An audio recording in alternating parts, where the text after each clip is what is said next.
সারাদিন সে কাফের লোকদের সাথে চলে, ওঠা বসা করে। সোহবতে চলে তোরা চলে গুণা, তলে তোরা তলে গুণা। আল্লাহ ওয়ালাদের সোহবত মানুষকে আল্লাহ করে দেয়, আর দুনিয়াদারদের সোহবত মানুষকে বদদের বধ করে দেয়, নাউজুবিল্লাহ। সারাদিন চলে বদকারদের সাথে, ফাসেক ফুজ্জার কাফের। এখন সুরতন মুসলমান অন্তরে কাফের, এদের তাসির পরে। তো এই লোকটা জিকির ফিকির করলো না, তার অবস্থাটা কি হবে? সে তো সোহবত ইখতিয়ার করলো না। এই বদ তাসিরে তাকে আস্তে আস্তে ঘায়েল করতে করতে তাহলে গুমরা করে ফেলে। এটার সবচেয়ে বড় উদাহরণ হলো কেনান। হযরত নূহ নাজিউল্লাহ সম্বন্ধে বড় জলিল কদর রসুল, মানে জলিল কদর রসুল।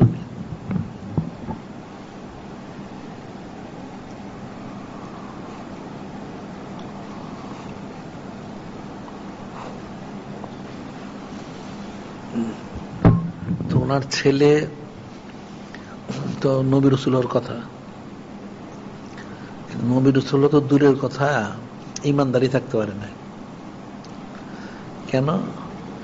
ওটাই বলা হচ্ছে যে শেখ সাদির বলছেন, পেসরে নুহে বা বদা বনাশাস্ত খানদানে নবতাস গম শোধ। হযরত নূহ আলাইহিস সালামের ছেলে, 4 ছেলে ছিল, এক ছেলে কেনান। এই কেনান কাফেরদের সোহবত ইখতিয়ার করার কারণে সে তার নবতী খানদান তো সে হারালোই, ইমানও হারাইছে, কাফের হয়ে মারা গেছে, নাউজুবিল্লাহ।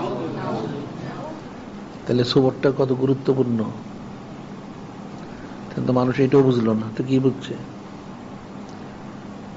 যে সোহবতটা তাহলে গুরুত্ব কতটুকু? একজন রসুল, জলিল কদর রসুল, ওনার ছেলে তো ওনার সোহবতে থাকার কথা। ওনারটি তো খাওয়া দাওয়া করছে, ওনার ঘর বাড়িতে থাকছে, তারপরেও সে কাফেরদের সাথে ওঠা বসা করার কারণে এই ক্রিয়া, এই তাসিরটা কিন্তু তার করে নাই, ওই কাফেরদেরটা তার তাসির করছে। ওই তাসিরের কারণে সে কুফরি করে সে জাহান্নামে হয়ে গেছে, নাউজুবিল্লাহ। বিষয়টা কিন্তু সোজা জিনিস না, অনেক কঠিন জিনিস। এটা আমরা অল্পতে বলি বা এটা অল্পতে বলা হয়েছে, কিন্তু হাকিকতটা কি? একজন জলিল কদর রসুল, ওনার ছেলে তো ওনার সোহবতে ছিল, উনি তো বুঝাইছেন, অনেক বুঝাইছেন, বাবা তুমি মিশেও না, আলাদা হয়ে থাকো, এদের যাইও না। তারপর সে গেছে। উনি এত বুঝানোর পর আমার ছেলে গেল, ওনার ক্রিয়াটা যতটুকু তাসিরটা, সেটা না করে কাফের তাসিরটা বেশি করলো। হ্যাঁ, এটা কেমন হইলো? শেষে সে বেঈমান হয়ে বলল। আল্লাহ বললেন ইন্না লাইসা মিন আহলিক ইন্না আমালুন গায়রু সালেহ।